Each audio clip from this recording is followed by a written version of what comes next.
한동훈 전 대표 관련된 얘기도 간단하게 좀 네. 할게요. 모 방송에서 네. 한동훈 전 대표하고 연대 힘을 합칠 가능성이 없지 않아 있다. 제목은 뭐 연대 열려 있다 이렇게 나왔는데 네. 그 내용을 제가 인터뷰 내용을 좀 봤더니 네. 그 가능성에 대해서 조금 열어놓은 그 정도라고 저는 이해를 했거든요. 열어놓은 것도 아니고 저는 누가 와도 만납니다. 네, 누가 와도 만나고요.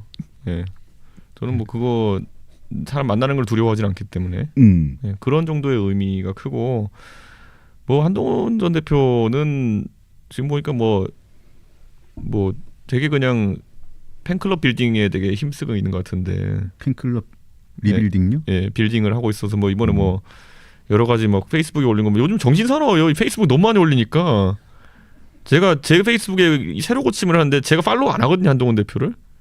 그런데도 제가 정치하고 있으니까 페이스북이 알고리즘을 자꾸 뭐 추천해 주려고 봐요 저한테. 추천을 한다고. 예, 이 글을 읽어보라는 식으로. 네네.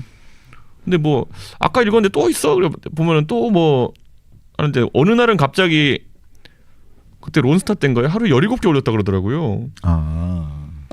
그거 보고 이제 기자분들이 이거는 좀 약간 그 보시거나 아니면 중독된 것 같다고 이렇게 얘기했는데 하루 17개 페이스북은 사실 제가 봤을 때는 저도 페이스북 많이 하지만은 웬만하면 1개 정도 하려고 하는데 17개는 이건 좀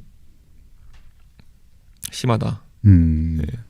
좀 두 가지 정도를 여쭙고 싶어요. 네. 최근에 당원 게시판이 작년에 굉장히 이슈가 됐었고 논란이 됐었다가 수면 위로 좀 가라앉았었어요. 그러다가 최근에 당원 게시판 관련해 가지고 긴급 공지가 그저께인가 한번 이호선 당무위원장인가요? 하여튼 뭐 그분이 하면서 이게 또 이슈가 되고 있습니다. 되고 있습니다. 그 부분에 대해서 어떻게 생각하시는지 좀 궁금하고. 그러니까 뭐 이 그 신상 흘리기를 했다 이것 때문에 지적하는 사람들도 있고 뭐 신상 흘리기 하는 거 맞는 것 같아요. 그래서 뭐 충분히 항변할 수 있다고 합니다. 그런데 그거야말로 이제 과거에 윤석열 한동훈 팀에서 특검 수사할 때 기자들과의 뭐 좋게 말하면 언론 관계, 나쁘게 말하면 이것저것 흘리기. 그래서 사람들 망신 주고 했던 거 그거 뭐 윤석열 한동훈 주의 가장 큰 무기 아닙니까? 예. 우리가 뭐 박근혜 대통령 수사하면서 나오는 거, 최순실 수사하면 나오는 거 지금 와서 생각해보면 황당한 거 되게 많았잖아요. 예. 이게 왜 흘러나오지? 이걸 왜 우리가 알아야 되지? 이게 범죄인가? 이런 거 되게 많잖아요. 근데 지금 제가 봤을 때는 한동훈 전 대표가 그래서 좀 당황한 것 같은데 제가 지난번에 한번 그 글을 올린 적이 있어요. 이거는 뭐 드루킹처럼 조직적으로 이렇게 막 그 대량의 댓글을 달고 한 행위도 아니다. 이건 그냥 옛날에 그 08HK 킴 해경궁금 씨처럼 진짜 찌질하게 그냥 그 남들이 나중에 익명이라서 못 볼 줄 알고 그 보면 08HK 킴이 이제 누군지는 경찰은 확인했는데 그 다음에 확인이 안 됐다고 주장하는데 08HK 킴이 쓴 걸 보면은 뭐 세월호 유가족을 막 모욕하기도 해요. 네 가족도 세월호에서 뭐 이런 식으로 막 세월호를 희화하는 발언도 하고요. 그 다음에 뭐 노무현 대통령의 뭐 시체를 뺏기지 않으려는 노력인가 뭐 이렇게 해서 노무현 대통령도 조롱을 합니다. 그리고 뭐 DJ 대통령도 사실상 조롱하는 멘트를 던지기도 하고요. 그러니까 굉장히 이 저질의 저급한 메시지를 많이 쓴 게 08HK 킴이고 이게 누군지 우리는 다 알면서 모르잖아요. 그런데 이런 것처럼 그냥 짜친 겁니다. 예. 그러니까 이게 중범죄라거나 이런 건 아니고 그리고 이거를 실제로 그 지목된 사람들이 썼으면은 오히려 그게 뭐 그래 뭐 그 가족이 하는 일을 어떻게 자기가 알겠냐 연주할 것도 아니고 근데 사람들이 의심하는 거는 이거 아이디를 좀 더 맡겨가지고 누가 한 사람이 쓴 거 아니냐. 이게 왜 중요하냐면요. 그 당시에 이제 그 언론 기사에 당원 게시판에 인용해서 쓴 기사들이 있었다는 거죠. 예. 요즘 당원들의 분위기가 이렇다. 예. 그게 만약에 내가 그런 거를 쓰고 언론이나 넘긴 사안이 뭐 한동훈 전 대표뿐만 아니라 누구라도 그런 일이 있다면은 그거야말로 찌질한 여론조작 행위죠. 그러니까 그것 때문에 이제 사람들이 이제 주목하고 있는 건데 저는 친한계가 오히려 이거를 굉장히 지금 이 판을 키우면 안 된다고 생각했던 게 만약에 그런 후자의 행위가 방금 설명했던 행위가 드러나면요, 그건 그냥 그냥 좀 되게 유치한 거거든요. 옛날에 이제 장해찬 전 최고위원이 증언한 게 뭐냐면은 이준석을 까기 위해 가지고 한동훈 전 대표가 장예찬 전 최고위원한테 이준석을 까달라고 부탁했다라는 게 이제 장예찬 전 최고위원이 공개적으로 증언한 거잖아요. 한 적이 있었죠. 예, 그건 기억이 납니다. 제가 그걸 보면서 제가 이제 저는 웃었거든요. 아, 굉장히 사람이 잘구나. 예, 좀 뭐 정치를 처음 해서 그렇게 좀 자신은 완전 무결하면서 사람한테 다른 사람한테 더러운 일을 시키려고 하는구나. 뭐 그런 정도의 사람이구나. 뭐 죄는 아니지만은 그렇게 저는 판단하고 그다음에 그 사람에 대한 평가를 이제 하고 있는 거거든요. 근데 이거를 당원 게시판 가지고 만약에 그렇게 했다 그러면은 제 입장은 그냥 역시 잘구나. 예, 역시 잘구나. 08 SK킴이 아주 찌질하게 해경궁 김씨로 지목된 분이 그렇게 지목된 분, 예, 굉장히 찌질하게 그렇게 했던 것처럼 그냥 좀 자른 사람이구나. 예, 그렇게 보는 겁니다. 네. 자, 단계 부분에 대한 의견은 들었고요. 네. 자, 최근에 한두 개 매체 인터뷰에 나가셔서 우리 이 대표님이 한동훈 전 대표에 관련된 네. 그 정치적인 진로에 관련해 가지고 의견을 말씀하신 적이 있어요. 예. 그 부분은 굉장히 흥미롭게 들었는데, 네. 자, 한동훈 전 대표가 이제 보면 이게 원외에 좀 계속 있잖아요. 네. 근데 여러 가지 뭐 론스타 관련된 일도 네. 관련된 부분도 많이 얘기도 하고 네. 좀 많이 하고 있습니다.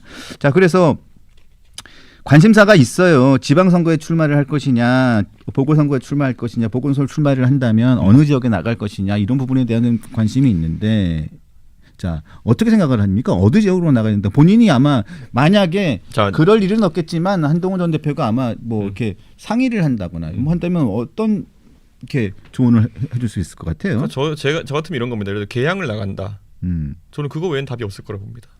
개항은 좀 어렵지 않아요? 냉정하게 말하면요. 노원이 한 민주당이 55% 나오고요. 동탄이 한 65% 나옵니다. 어렵죠, 거기가. 개항이 한 53% 나옵니다. 그러니까 거기보다는 좀 쉽다. 쉽다라는 게 뭐 객관적으로 증명하는 건 어렵지만은 적어도 민주당의 평시 지지율을 보면 그 정도 나오는 것이고요. 예를 들어 지금 한동훈 전 대표가 예를 들어 지금 한 대표 본인 입으로 말 안 하지만은 뭐 그 주변에 있는 분들 얘기하면 뭐 평택을 나가고 싶어한다. 아니면 뭐 부산 북구를 전재수 장관이 나가고 싶어한다. 아마 그 가능성 부산은 지워진 것 같고요. 평택은 뭐 때문에 본인이 유리하다 생각하는지 모르겠지만은 평택과 동탄은 제가 너무 잘하는데요. 삼성전자의 도시입니다. 예, 그러니까 이공계의 엔지니어들이 사는 도시예요. 거기에 검사 출신인 본인이 가서 그들과 어떻게 교감하고 매력도를 발산할지는 약간 의문이고요. 그리고 또 한 가지 뭐냐면 평택에 이제 간다 그러면은 분명히 그 안에서 양양자 최고위원이랑 머리채 잡아야 될 거거든요. 아, 그쪽 양양자 의원이 양양자 지금 최고위원이 지금 맞아 그쪽에 좀 준비를 하고 있죠. 또 그래서 뭐 양양자 최고위원도 거기 갈 수 있을지 모르겠습니다만은 그렇게 할 거고 그 다음에 자 개혁신당 입장에서 보자는 거죠. 동탄 주민의 상당수가 평택으로 출근합니다. 네, 그 동탄에 가면요, 그 삼성전자 통근버스가 쫙 깔려 있어요. 그래서 H1, H2 막 이렇게 버스 있고 막 P1 뭐 이렇게 P는 평택 캠퍼스고 H는 화성 캠퍼스거든요. 삼성전자 통근버스로 그렇게 많은 사람들이 출퇴근하니까 동탄의 선거를 위해서라도 저희는 평택의 보궐선거에는 후보를 낼 수밖에 없습니다. 네, 무조건 국회의원 보궐에서. 그러니까 그렇기 때문에 그거는 제가 뭐 한동훈 전 대표의 관계나 이런 거와 전혀 상관없고요. 저희는 저희 살기 위해서 내야 되는 거예요. 개항일 경우에는 개항은 솔직히 저희 입장에서 내야지요. 그런데 저희 입장에서 그만큼 또 거리가 멀기 때문에 평택은 제가 동탄에 있다 그냥 가서 쓱 유세하고 와도 돼요. 예, 바로 밑에 뭐 그 SRT 타면 뭐 10분이면 갑니다. 거기는 뭐 그런 데인데 개항은 또 제가 가려면은 모든 교통체증을 뚫고 서울을 뚫고 가서 거기 가지고 자주 가긴 또 어렵거든요. 그러니까 선거라는 건요 복합적인 여러 변수를 고민해가지고 내 살짜리 죽을짜리 판단해야 되는 건데 지금 보세요. 부산 북구 그렇게 나가고 싶다고 주변의 사람들이 얘기했는데 본인이 아무리 감나무 밑에 입을 벌리고 있어도 본인과 아무 상관없는 전재수 의원 본인의 상황 때문에 그게 닫히잖아요. 그 문이. 이렇게 선거 때 지역구 쇼핑하는 것보다는 무조건 하나를 정해가지고 뚫고 나가는 것이 훨씬 유리합니다. 음. 왜냐하면 지금 약간 개양에 대한 착시가 있어서 그런데요. 이재명 대통령이 그 선거하셨고 이런 곳이기 때문에 지금 재려고 하는 것도 거의 다 53, 55, 56 사이에서 정하려고 하는 걸 겁니다. 근데 그 변수는요 빨리 가서 하면 무조건 지워져요. 예.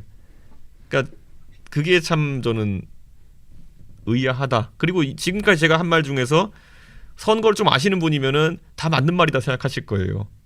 그런데 이런 말 하고 나면은 또 그 한동훈 전 대표 팬덤에서는 이준석이가 한동훈 죽이려고 그런다 또 이렇게 하시겠지만요. 당장 댓글이 그래요. 그 생각법이 바로 뭐냐면은 윤석열의 생각법입니다.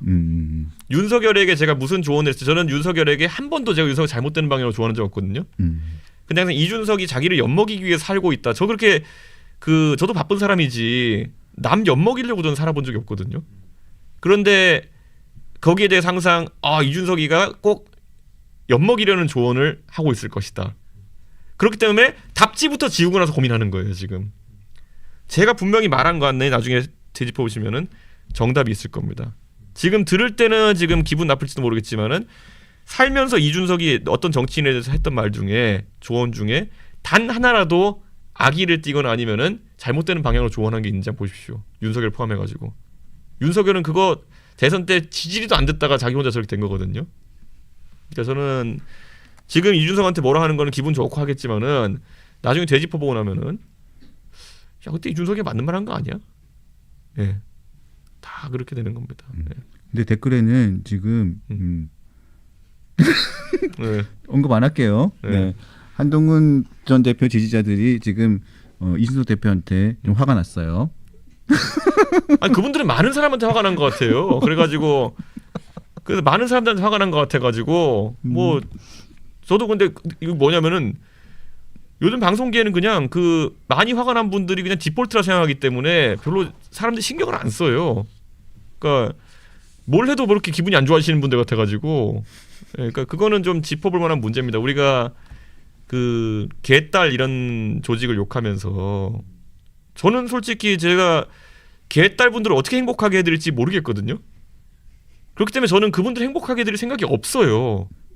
예, 본인들도 행복해지고 싶지 않은 것 같고요. 그러니까 그게 그렇게 집단의 정체성이 그렇게 정립되면요, 그 다음부터는 그냥 열심히 하시는 건 좋은데 별 의미가 없는 겁니다. 네, 이준석 최고다 그 댓글도 엄청 많이 올라오고 있어요. 자.